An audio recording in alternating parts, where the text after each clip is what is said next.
بسم اللہ الرحمن الرحیم۔ السلام علیکم۔ ایک بار پھر سے آپ کو خوش آمدید کہتے ہیں اپنے یوٹیوب چینل کے اوپر۔ آج کی اس بہت ہی خوبصورت ویڈیو کے اندر ہم آپ کو سیر کروانے جا رہے ہیں قلعہ روہتاس کی، جو کہ ضلع جہلم کی تحصیل دینا کے قریب واقع ہے۔ یہ ایک بہت ہی دیو قامت اور بہت ہی بڑا قلعہ ہے، اور کچھ ویڈیوز کے کلپ جو ہم نے یہاں پر کیپچر کیے ہیں وہ آپ کے ساتھ انشاءاللہ شیئر کریں گے، اور ساتھ ہی کچھ اس کی جو ہسٹری میرے ہاتھ لگی میں انشاءاللہ وہ بھی آپ کے ساتھ اس ویڈیو میں شیئر کروں گا۔ قلعہ روہتاس کا شمار جنوبی ایشیا کے بڑے قلعوں میں ہوتا ہے۔ خاص طور پر یہ برصغیر پاک و ہند میں فوجی فن تعمیر کا ایک بہترین اور عظیم الشان نمونہ ہے۔ شیر شاہ سوری، جس کا اصل نام فرید خان تھا، اس نے اس قلعہ کی تعمیر کا حکم 948 سن ہجری بمطابق 1541 عیسوی میں ٹوڈر مل کھتری اور شاہو سلطانی کو دیا تھا۔ یہ قلعہ 1548 عیسوی میں 7 سال کے بہت ہی مختصر عرصہ میں مکمل کیا گیا۔ علاقائی طور پر شیر شاہ سوری کا تعلق جو تھا وہ افغانستان کے ایک بہت ہی مشہور علاقے روا سے تھا۔ شیر شاہ سوری، جس نے سوری خاندان کی بنیاد رکھی، 1486 میں پیدا ہوا انڈیا کے ایک بہت ہی مشہور علاقہ میں جس کا نام سہسرام تھا۔ اس کی وفات 1545 میں کلنجر کی جنگ میں ہوئی تھی۔ شیر شاہ سوری نے کچھ عرصہ جلال خان، ابراہیم لودھی، بہار خان لوہانی اور فضل شہنشاہ ظہیر الدین بابر کے لیے خدمات سر انجام دیں۔ اس کے بعد اس نے اپنی قابلیت کے بلبوتے پر بہار اور بنگال کا انتظام سنبھالا اور دہلی کی طرف پیش قدمی کی۔ اس نے 1539 میں شہنشاہ ہمایوں کو چونسا اور کنوج کی جنگوں میں شکست دی۔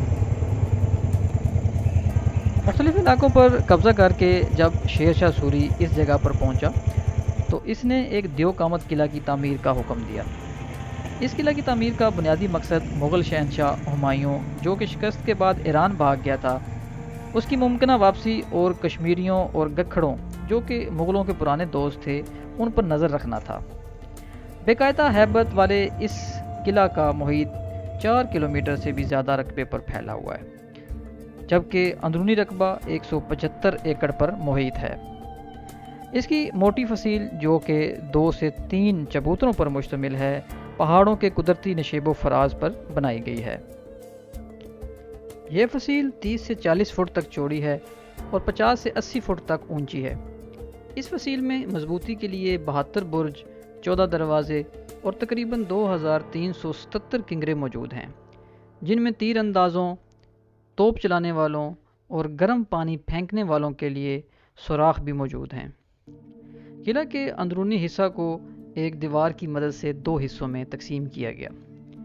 اوپر والا مغربی حصہ، جو کہ زیادہ تر شاہی خاندان کے استعمال میں رہا، اس کو اندر کوٹ کہا جاتا ہے، جبکہ قلعہ کا باقی حصہ، جو کاریگروں، سپاہیوں اور قلعہ تعمیر کرنے والوں کے استعمال میں رہا، اس کو آرمی ایریا کہا جاتا ہے۔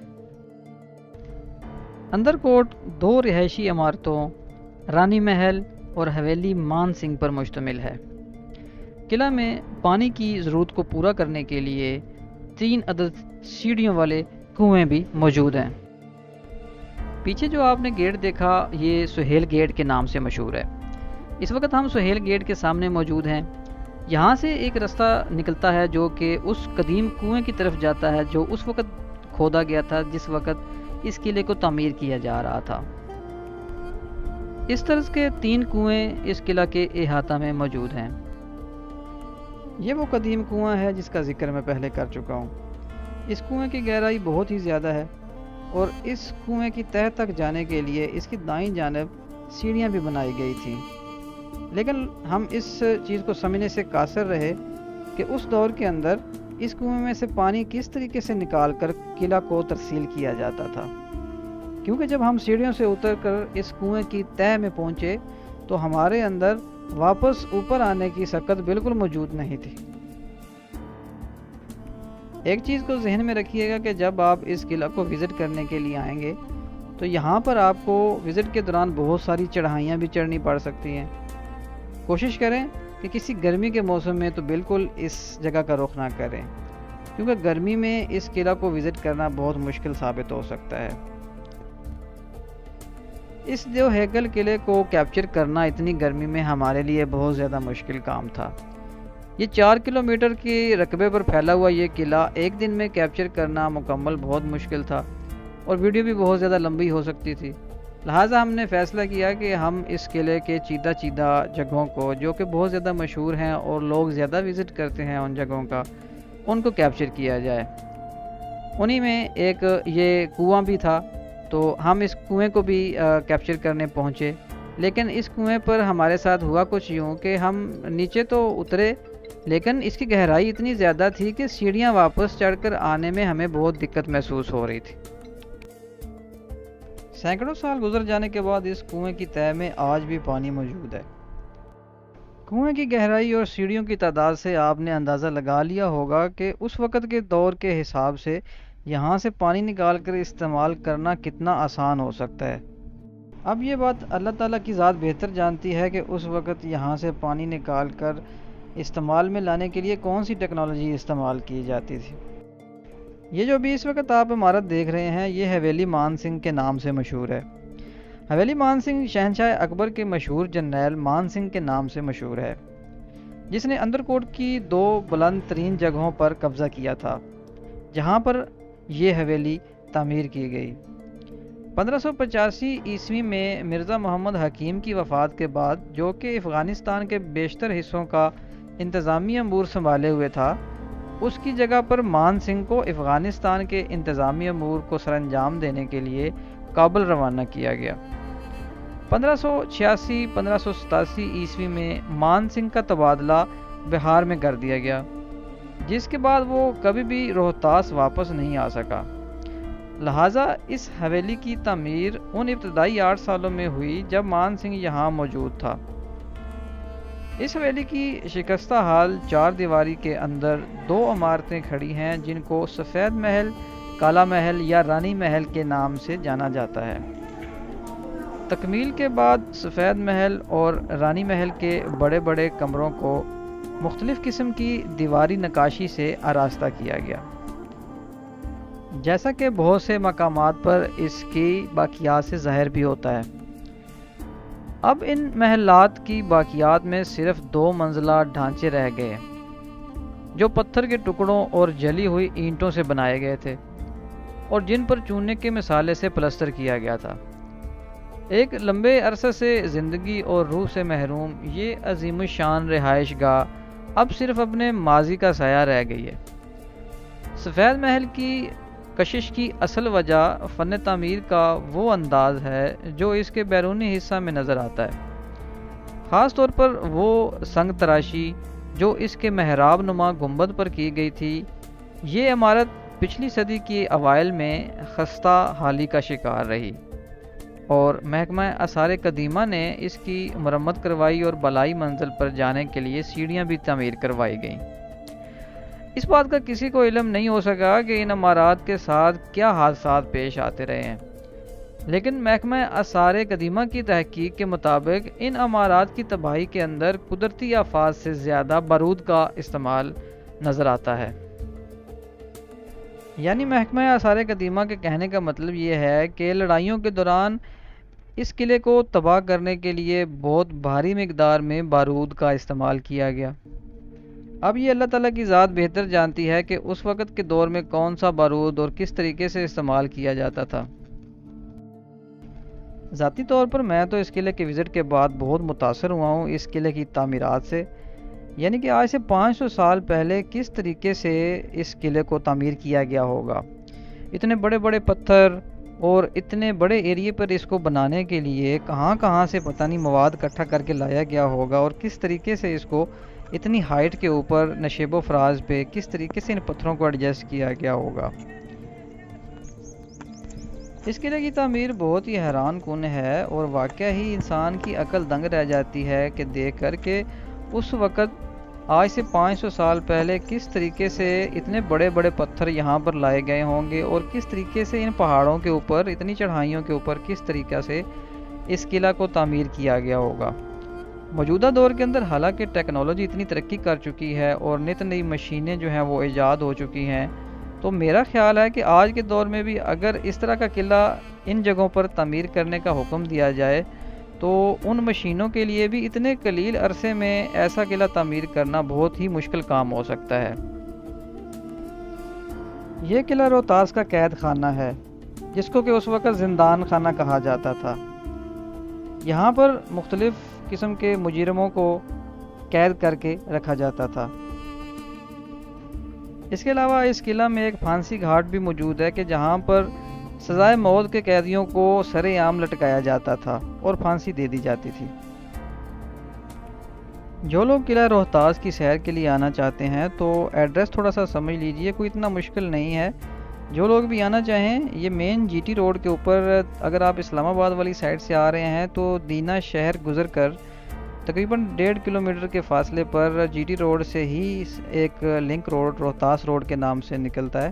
اس روڈ کے اوپر آگے 3-4 کلومیٹر کی مسافت پر یہ قلعہ جو ہے وہ واقع ہے۔ لیکن جب بھی آئیں کوشش کریں کہ کسی ٹھنڈے موسم کے اندر آئیں، کیونکہ ہم گرمی میں یہاں پر آئے ہیں تو ہمیں پتہ چلا ہے کہ کتنی مشکلات ہو سکتی ہیں گرمی کے اندر یہاں پر وزٹرز کے لیے۔ تو گرمی میں تھوڑا سا مشکل ہو سکتا ہے اس قلعہ کو وزٹ کرنا، اور خاص کر برسات کے موسم میں تو زیادہ پرابلم ہوتی ہے حبس کی وجہ سے۔ سپٹمبر کے بعد اکتوبر نومبر میں اگر اس قلعہ کا وزٹ کیا جائے تو میرے خیال میں وہ ایک آئیڈیل موسم ہو سکتا ہے، یا اس کے بعد بھی دسمبر جنوری میں بھی آپ اس قلعہ کا وزٹ کے لیے آ سکتے ہیں۔ گرمی کی شدت اور ٹائم کی کمی کی وجہ سے ہم تو پورے قلعہ کا وزٹ تو نہیں کر سکے، لیکن چند چیدہ مشہور جگہیں جو ہیں وہ ہم نے آپ کو دکھانے کی کوشش کی ہے۔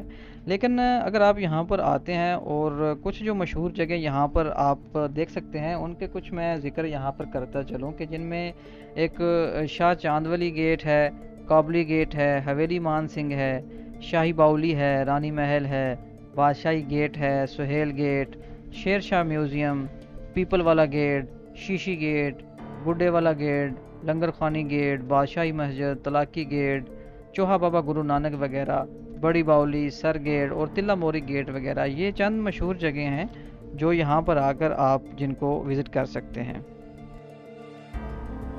اس قلعہ کے دروازے تو جتنے بھی ہیں وہ سارے ایک ہی طرز پر بنے ہوئے ہیں، اور اگر آپ ایک دروازے کو وزٹ کر لیتے ہیں تو سمجھ لیں کہ آپ نے سارے دروازے جو ہیں وہ دیکھ لیے۔ اصل جو دیکھنے سے تعلق رکھتا ہے وہ قلعے کا اندر کوٹ ہے، اور جس میں دو مشہور عمارتیں جو ہم آپ کو دکھا چکے ہیں، ایک رانی محل کی اور ایک حویلی مان سنگھ، یہ مشہور عمارتیں جو ہے اندر کوٹ میں دیکھنے سے تعلق رکھتی ہیں۔ اس کے علاوہ قلعہ کے احاطہ میں آپ کو ہرے بھرے درخت اور سبزہ بھی دیکھنے کو ملتا ہے، جو کہ اس قلعے کی خوبصورتی کو مزید چار چاند لگا دیتا ہے۔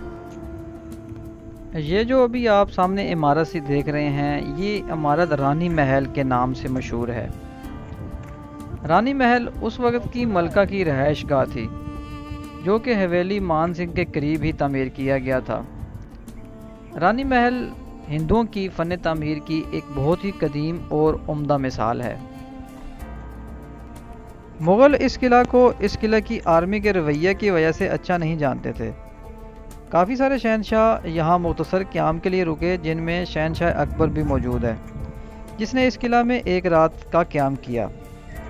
شہنشاہ جہانگیر نے بھی اس قلعہ میں رات کا قیام کیا جب وہ اس جگہ سے گزر کر کشمیر کی طرف جا رہا تھا۔ اس کے علاوہ مغلوں کے دور میں نادر شاہ، احمد شاہ درانی جیسے حکمران بھی یہاں پر کچھ عرصہ کے لیے رکے۔ ICOMOS کا ادارہ جو کہ ورلڈ ہیریٹیج کی لسٹ کو آرگنائز کرتا ہے، اس ادارہ نے اس قلعہ کے بارے میں جو تاریخی الفاظ لکھے وہ یہ ہیں: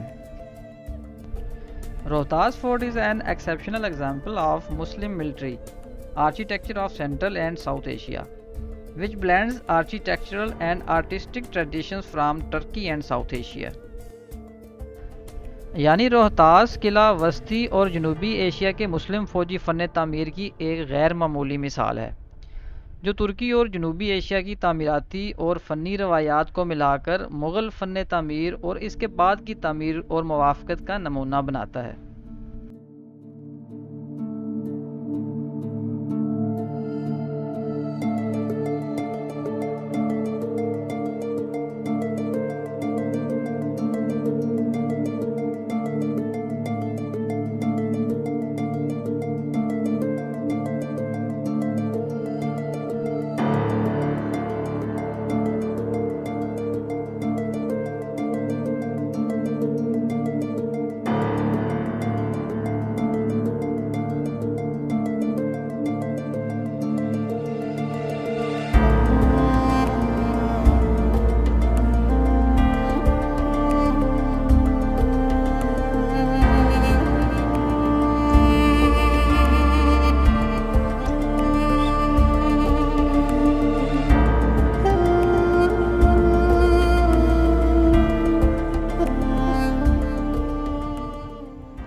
آج کی ویڈیو کا یہیں پر اختتام کرتے ہیں۔